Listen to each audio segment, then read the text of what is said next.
Jason, what are the biggest questions surrounding the Chargers as training camp begins? Well, I mean, there's a lot. It's a new regime. I mean, anytime a job is open in this league, there's only 32 teams. There's a reason these jobs become open. So obviously they've got a job to do here. You've got to get Phillip Rivers righted, I think, first and foremost. You've got to round out this roster. It needs help at depth, and frankly, it's going to need help at starting positions because some of the draft picks of the prior regime just have not, whether because of injuries or whatever, have not fulfilled their promise, have not become frontline starters. And when you're taking guys in the first round, second round, third round, you expect that to be the case. So it's funny. I kind of talked to some people here. I'm like, I kind of wish you guys got this job 2 years ago. You know, and you had a 2011 Antonio Gates and a 2011 Phillip Rivers, and you got a shot at the 11 and 12 and 13 drafts, you know, versus some of these drafts, 10, 11, 12, that maybe haven't worked out so well, you know, when AJ was at the helm. But, you know, the reality is this is what it is. It's a team in transition. Excuse me, and I think they'll play more exciting football. I think the offensive side of things will take off a little bit. Defense is a work in progress, and I think they'll be a competitive football team. And where they take it from there, you know, remains to be seen. I think the draft will be their lifeblood, and if they can hit in the draft these next couple of years, then you add a couple of free agents who maybe put you over the top. Versus this year when it was kind of more rounding out your roster and looking for value.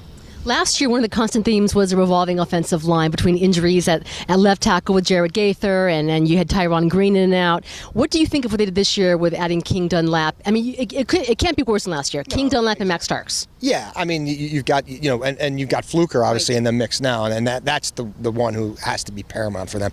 He has to be a franchise bookend guy, someone you can plug in and say that's our guy for the next 10 years.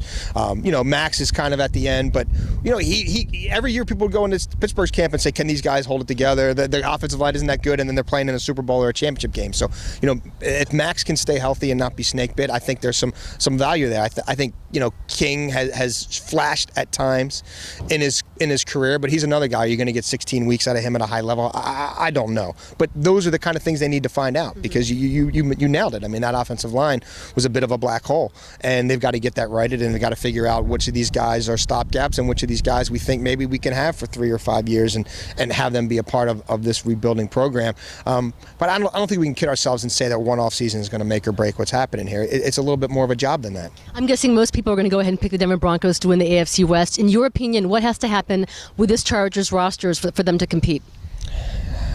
It's going to be tough. I mean, I think, you know, even if Denver has an off year, and things certainly haven't gone their way lately, they found a way to get themselves in quite a bit of trouble. I don't know that they're going to be any worse than 10 and 6. Now, I say that with the caveat being if Peyton Manning goes out in week 1 and gets hit in the neck, who knows? But I think I'm not as high as Denver as some other teams. I don't look at them as a plug-and-play Super Bowl team. I still have some questions about them, but given the state of this division, I think you have to defer to them.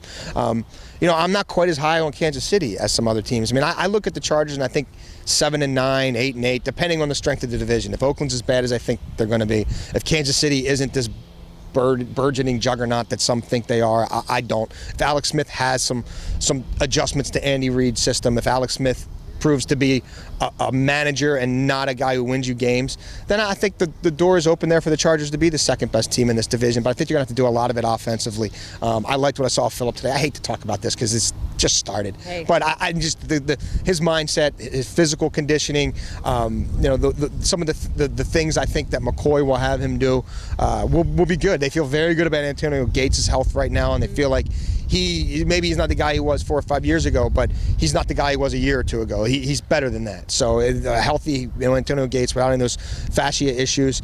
You know, I think there's some things you can look at offensively and say they may surprise some people in some areas. How about the running game? That I'm not going to vouch for right now.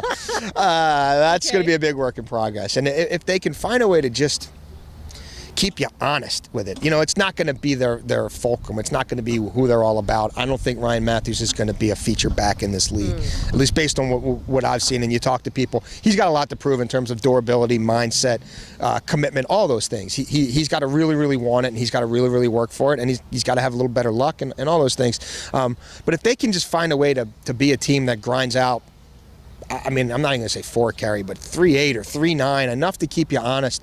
If McLean can do some things short yardage, then maybe they'll be okay. But I think they're a team that it's going to take maybe some additions through the years via the draft or whatever to maybe be the kind of running team that some people would like to see. Jason, very easy to go ahead and pick up on the glaring holes because they've had so many. Is there a point of strength on this Chargers team? Well, I mean,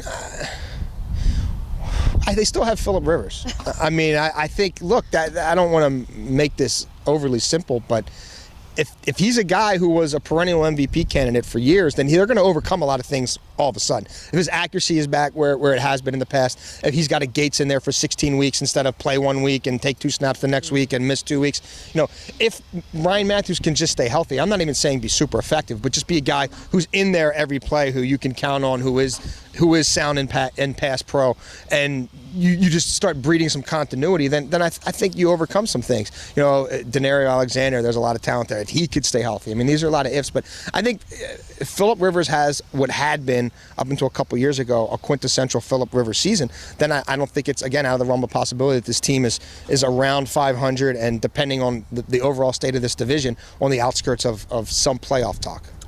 Jason, that was great, but the most important question now: the 2 hottest teams in baseball, Los Angeles Dodgers and the Tampa Bay Rays. Who do you like coming out? I'm not even looking at that hat. Who do you like coming out of the American League East? It's very, yeah. I hope it's the Orioles. I think it's the Rays, though. My hope is that the Orioles can hold off Boston and maybe be that first wild card team. I think Tampa Bay right now, the way that they're just pitching so well and they hit just enough and they're on this roll. The one thing is they had a really conducive schedule for a while, but then they go into Boston and they keep it going. So it's hard for me to knock them right now. I'm just ticked off that as soon as I leave Baltimore, the Orioles start losing to Kansas City. They're going on their longest win streak when I get on the plane, and then I come back and I got all these texts from my friends like, we couldn't get a run in from third with nobody out in the ninth. And then last night I'm driving down here from Oxnard and I got another text like, we just lost again to Kansas City. Jim Johnson gave it up. I'm like, I'm just listening to music. I'm not gonna get myself down. But yeah, hopefully it's the O's and the Dodgers thing is crazy. I mean, absolutely I guess nuts. Mattingly won't be the first manager fired. I don't think so. No. I think all of a sudden, what they keep going back to? What is the day? Like May 22nd when they called the kid up, and then now they're like. You know what it was? Honestly, it was a start when Zach Greinke made his first start here at Petco Park, and they won. That was the turnaround game. That was the point. I keep hearing this one date. Like, I want to say May or something. They keep going to this which seemed like an arbitrary date. It's more Hanley Ramirez than it is Yasiel Puig. I'll tell you that right now. Yeah, that's right. He missed a lot of the season too. So, well, they're obviously on a roll. And in that division, I think one prolonged hot streak, and then you play 500 the rest of the year, and you probably win that division. Jason, it's a pleasure. Thank you so much. My pleasure.